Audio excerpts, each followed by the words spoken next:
Hello everybody, it's Sarah. Welcome back. Today is going to be, as the title suggests, my quarterly wrap up.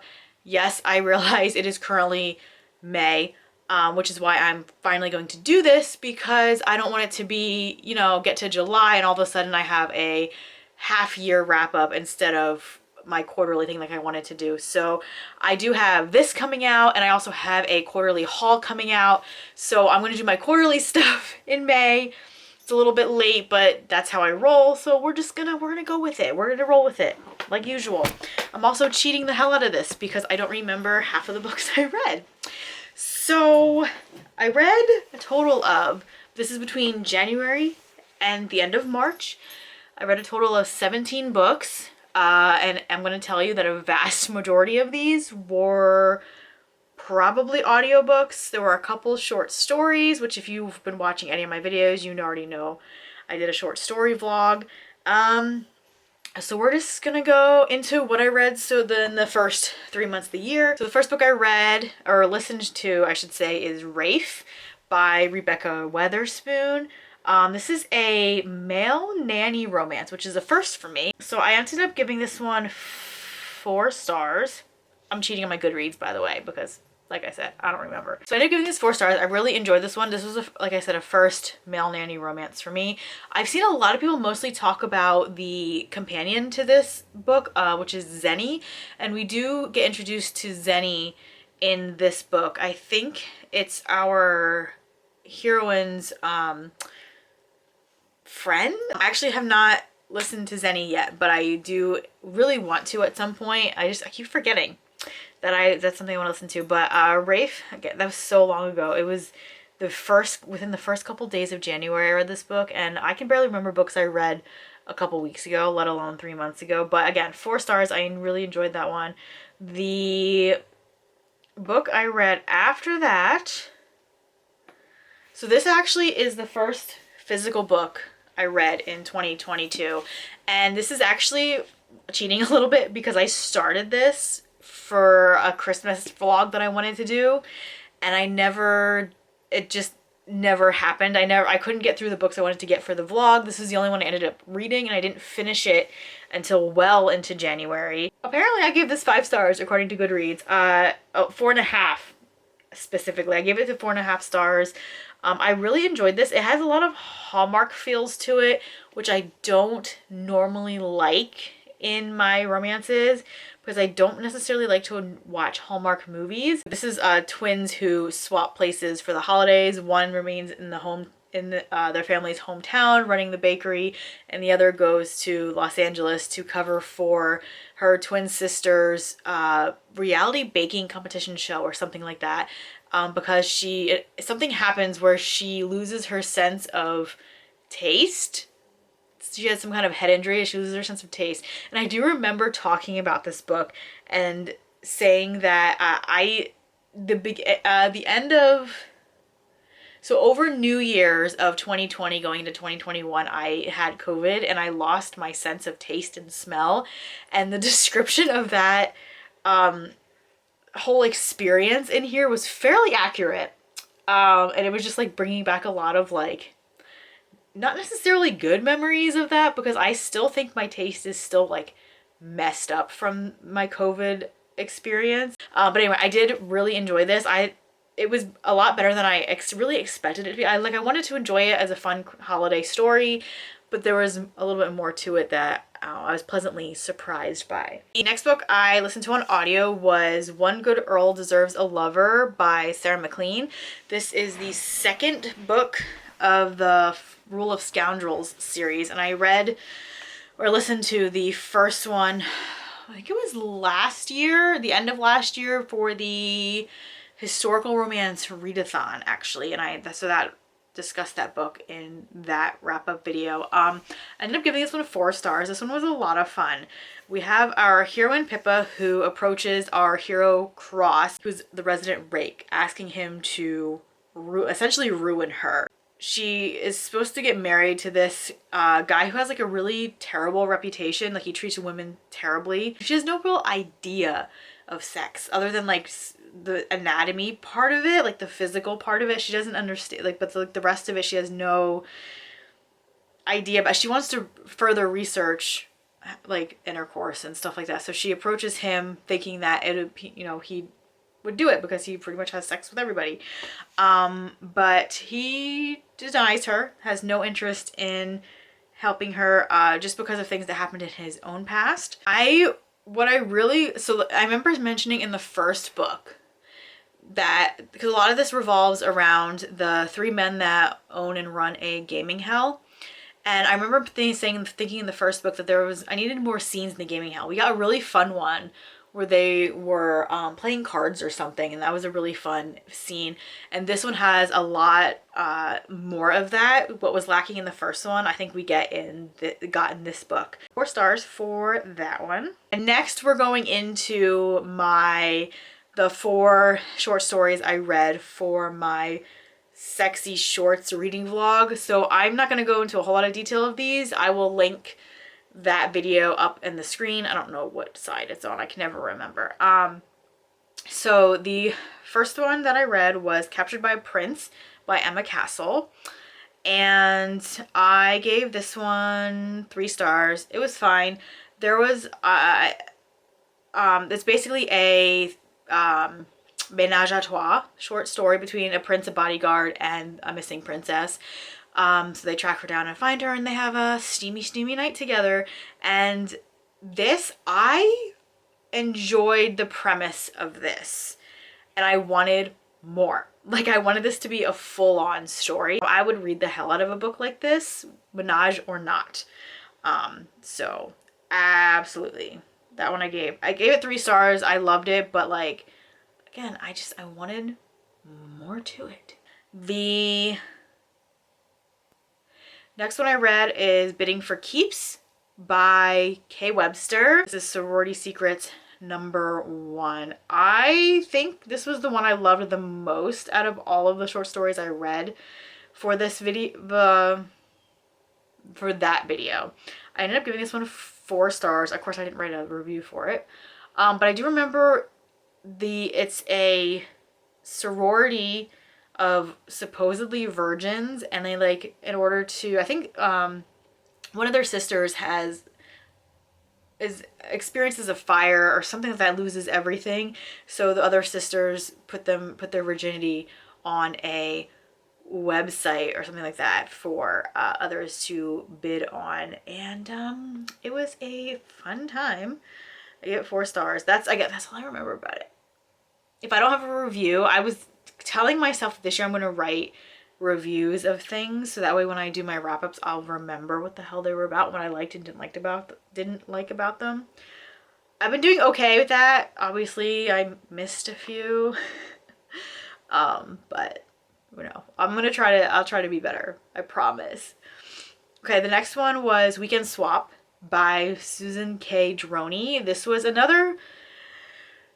interesting one. I gave this one 3 stars. I remember this is about 2 female best friends who believe that their marriage, like, their sex lives have lost that spice, just because they've been married for so long. So they concoct a plan to swap husbands and see, I don't know, spice things up a little bit. So I liked the writing for this. What got me was that the women were planning to trick their husbands. Like, they didn't want to tell them what they were doing, and were just going to sneak into bed. Like, they got them really drunk, and then when they went to bed, they were going to swap and, like, seduce the other's husband. Like, that seemed like a really like a wrong approach to things. And in the end, it does happen to work out. I won't give these, it's a short story, so, like, you're gonna find out the spoiler very quickly if you were to read it. But it does work out for them. I was just kind of like, and I think it would have, one comment I mentioned here is that it would have benefited a lot more with an extension of the last scene, which is like a very involved sex scene. But I think it would have been, if there would have been more to it, I don't know if I would have given it a higher rating, but I would have appreciated a longer scene for that. And then the final was 2+1, which is a Dragon Down Under story by Angela Castle. So we had an Emma Castle and an Angela Castle. And this one I give 2 stars. It was my first dragon shifter romance. And probably not one place to start. I figured a short story would probably be a way to dip my toes in, but also maybe perhaps a better short story would have been a better idea.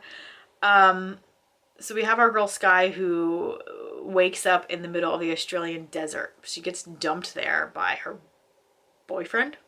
I think it's a boyfriend or a fiance or something. And she is discovered by 2 dragons. And they take her to their cave dwelling, or wherever the hell they live. And it's kind of like an instant fated mates thing, but she's mate to both of them. So it becomes, again, a menage. I didn't think it was... There was no like plot to it. I understand like short stories, it's kind of hard to develop a plot a little bit, but like, I don't know. The other ones had some kind of plot to it. This one we just had her boyfriend dump her off, and then I don't know. I remember not liking the writing, the way it was written, so that had a lot to do with my low rating. But anyway, so that was the end of my short story reading vlog. Then I went back to listening to historical romances, and I read the 3rd book of the Rule of Scoundrels series, and that is No Good Duke Goes Unpunished by Sarah MacLean. This one I gave 4 stars, and I do not remember this book at all. Don't remember. Oh, this is the one where, okay, I have vague recollection of this. So we have our Duke, who was accused of murdering our heroine Mara, and she like shows back up. I don't remember.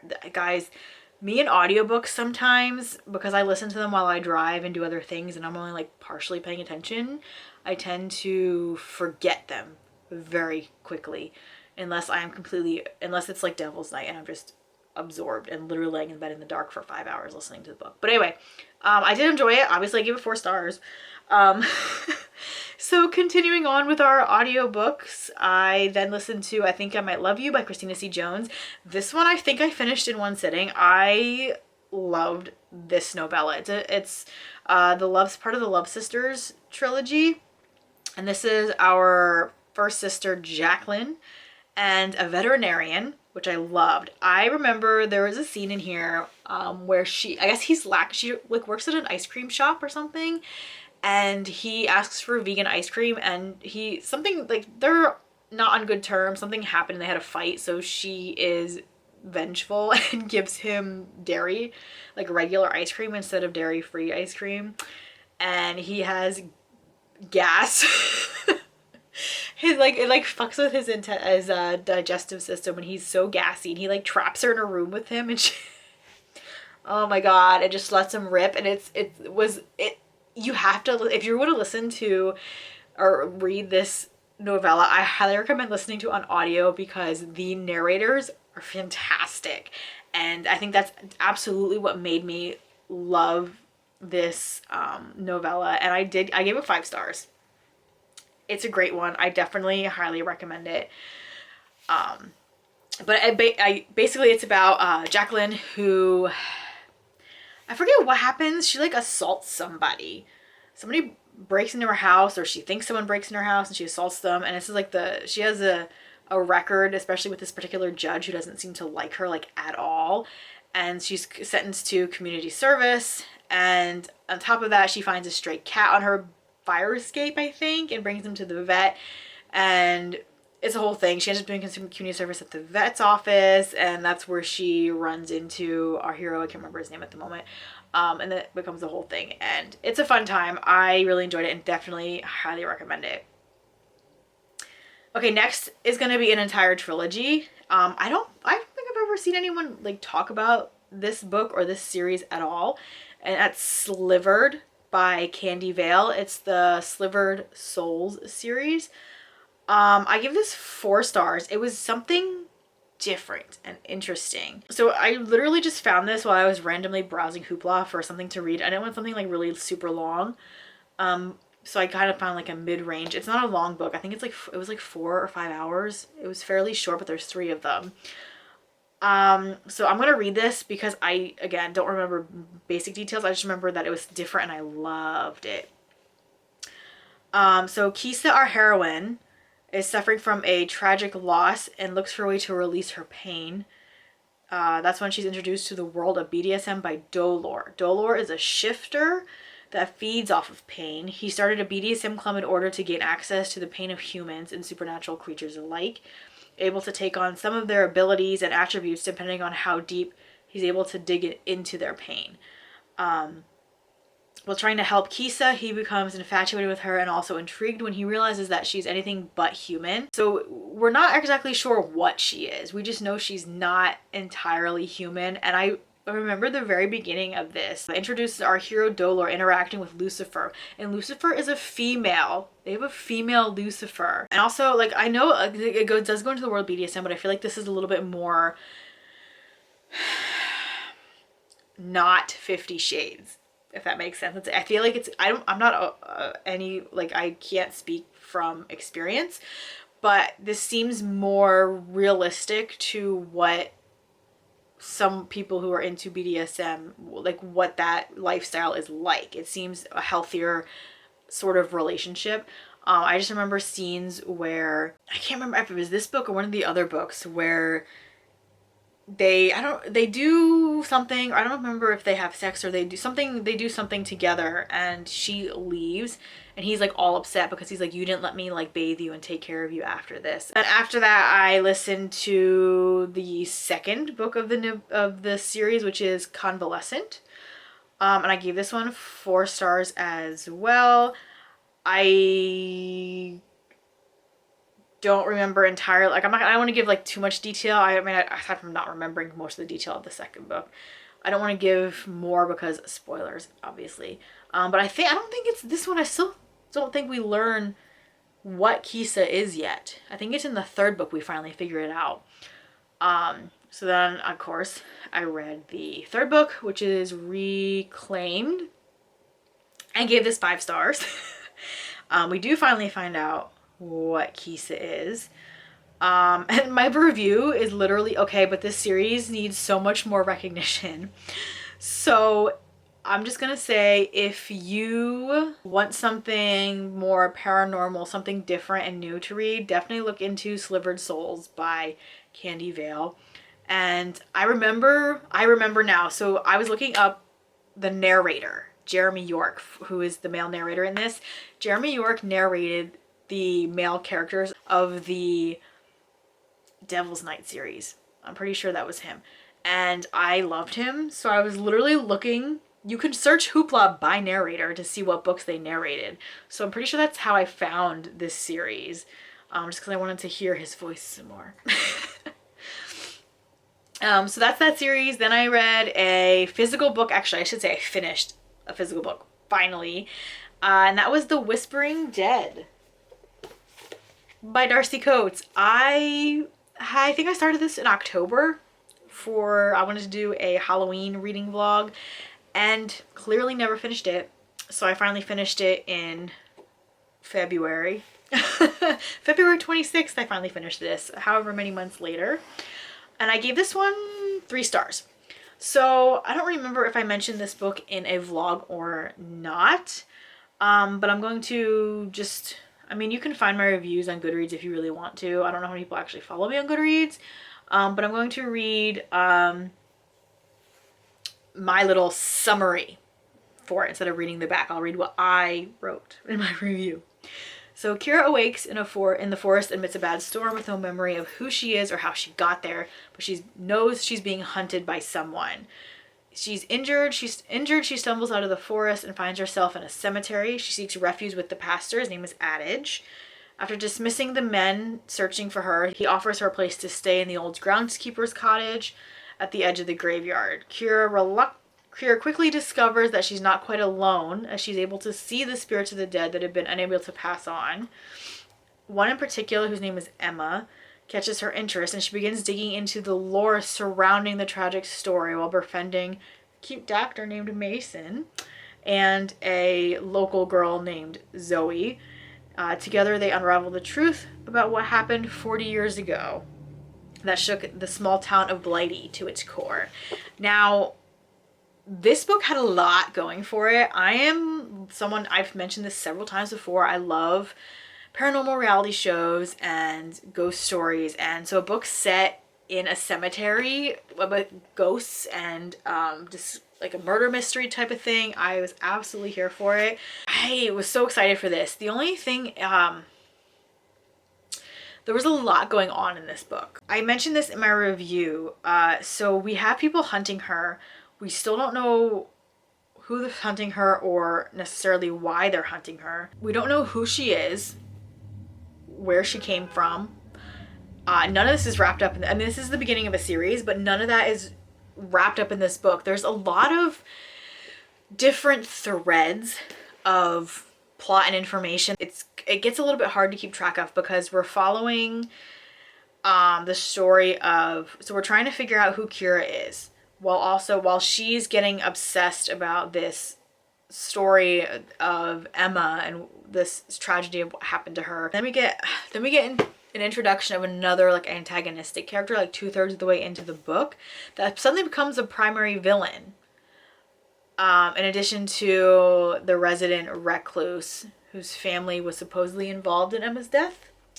So it's like there's a whole lot going on and a lot to keep track of. But like, it's enough that I actually have the second book, The Ravenous Dead, and that's in my haul, I think. If that comes out, when that comes out, you'll see that. But like, I want to read it because I want to figure out what's going on and what's gonna happen. But like, it also felt like something of a mess, kind of like this video. But yeah, so I don't know how to explain it. Like, it got me interested to want to read more, but I was kind of also a little bit disappointed with the way this whole storyline and idea behind it was executed, if that makes sense. So we're just gonna stop there and move on. So we're almost done. The next book I listened to was called Four Psychos by Christy Cunning, who's also, I think she has like 3 different aliases, and I think this is an author that actually has recently passed away. I think in, was it August of last year or something that she passed? I'm not 100% sure, but this book was, so I got this as a recommendation from Jess from Peace Love Books read this, and I was like, that sounds interesting. And it was, again, another book that wasn't particularly long, but it was a ride. And I ended up giving it 5 stars, maybe 4 stars. I ended up giving it 4 stars. So we have, so we start this story. Our heroine is a ghost, and she finds herself living in this house with these 4 guys who can't see her, don't know she's there, yet she spends, I think, 5 years of her life just like watching them. And she gets she knows them inside and out. She watches them have sex and like have all this kinds of stuff. And then at one point, something happens where she's able to be seen and heard. And then they're like, whoa, what is happening? And I think I forget what they are. They're some kind of supernatural creatures, like demon hunters or something like that. I can't remember what exactly they are. And there's some kind of trials involved where they all 3 are in, or all 4 or 5 of them go, because no one else can see her, but like they can see her. And it's funny because like she'll sleep in the bed with them sometimes and like wake up and be like solid. Like she's a solid girl again. It's a very, very interesting, different sort of story. And I think there's 4 books in this series. I think they go 4 psychos, 3 something, 2 something, 1 something. So there's 4 to read. And I think at some point I think I'm gonna go back because I don't think my Hoopla has the 1st and the 2nd and the 4th. I don't think it has all 4 of them. I'll have to double check on that. But that, if you want something different and interesting to read, I definitely recommend checking this series out. Alright, so the next novella I listened to was the second book of the Love Sisters trilogy, which is I Think I Might Need You. Now this one I gave 3 stars. It completely, like, here's the first novella and like the second one is like down here. It was fun, but it wasn't necessarily what I wanted. This one is I think it's a surprise pregnancy trope. And I don't normally mind those tropes. Like, I like them, I enjoy them. But this one I didn't really care for. I think it was just the way it was done that I didn't care for. And I didn't really get the connection between the main characters, like the love interests. I don't know. I didn't buy into their relationship. Especially because she had an ex in the picture, and it was just weird. Because the ex thinks the baby's his, and like, I don't know, it's like a whole thing. And like, she doesn't tell, like, even though she interacts with the actual baby's actual father, like throughout the entire book, like he finds out by almost by accident, I think. I don't know, it was just weird that it was done. The pacing felt a little off about it. This one just felt, the flow was different in this one. It wasn't the same as the first novella. So I don't know if I'm gonna end up reading third book in this. We'll see. I might, because they're not long, so I might end up reading it. But I gave this one 3 stars. So I think it's just gonna take me a little bit longer to read the third book because I was so disappointed by the second one after I loved the first one. Okay, the last 2 books that I read in the first 3 months of the year are actually going to be the start of my K. Webster banned book vlog. So if you watch that vlog, you'll know what books these are. I've talked about them already. The first one was Bad, Bad, Bad. I keep forgetting. I'm reading so many audiobooks that I don't remember when I have the physical book available. Bad, Bad, Bad, a Taboo Treats novel. I talk a lot more extensively about these 2 books in that vlog. That vlog's like an hour long, but feel free to skip through it if you want to. So I ended up giving this one 3 stars. Actually, it says 2.5. This is a bind-up of 2 novellas. So we have, the first one is Dad's Best Friend. And then the second one is the dad from the first novella hooking up. So it's dad's best friend's dad. That makes sense. So the first book is she hooks up with her dad's best friend. The second book is her dad hooking up with her best friend. You get where I'm going with that? But these were just short, steamy novellas. They were fine. There was nothing to really write home about. The first one definitely felt more like a cringy older guy hitting on a younger girl than the second one. The second one had a little bit more plot. Like, there was a plot involved, but it's a novella, so there wasn't enough time to have it develop enough into, like, it was wrapped up quickly. And the dad from the second novella that hooks up with his daughter's best friend, is the sheriff. So there's a little bit more at stake with their relationship, and then she came from like I think she had an abusive father or something like that. So it made it a little bit more interesting to read. The first one was just kind of like taboo for the sake of being taboo. And the second one had, again, more to it, which I enjoyed it more. But overall, as a bind up, I'm splitting it right down the middle at 2.5 stars.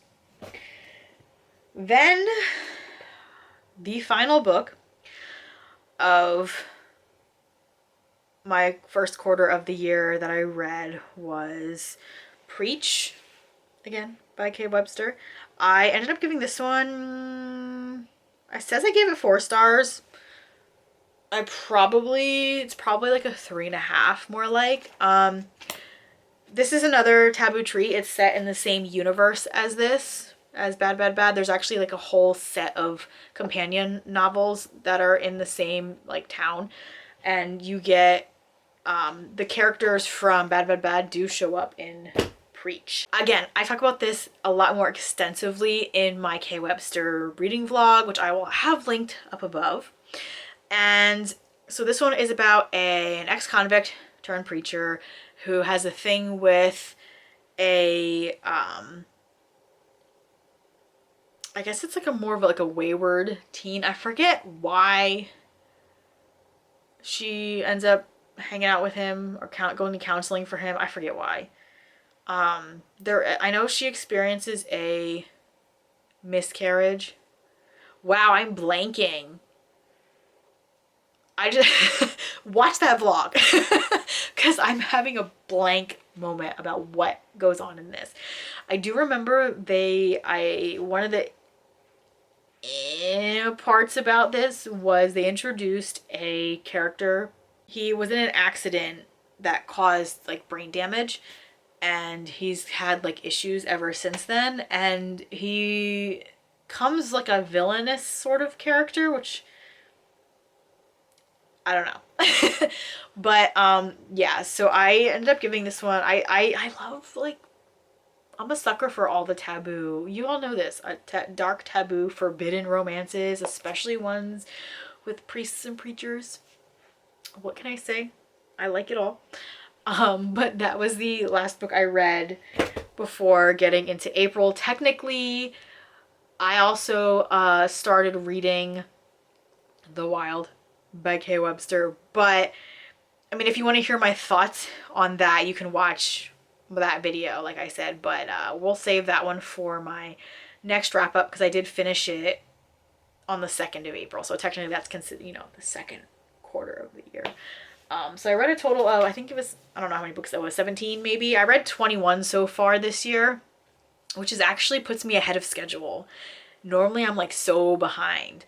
But I think what's saving me this year is definitely reading audiobooks. So, but I'm gonna have to keep better notes when I read them so I don't look like a dumbass trying to do these wrap-ups. Anyway, that's it for this video. I hope you guys enjoyed it, and that's it. I'm gonna keep reading, and hopefully I have just as many, or if not more, for you to wrap up in July. And I do plan on doing the wrap-ups on time now. Hopefully. We'll see. I will see you guys in my next video. Bye!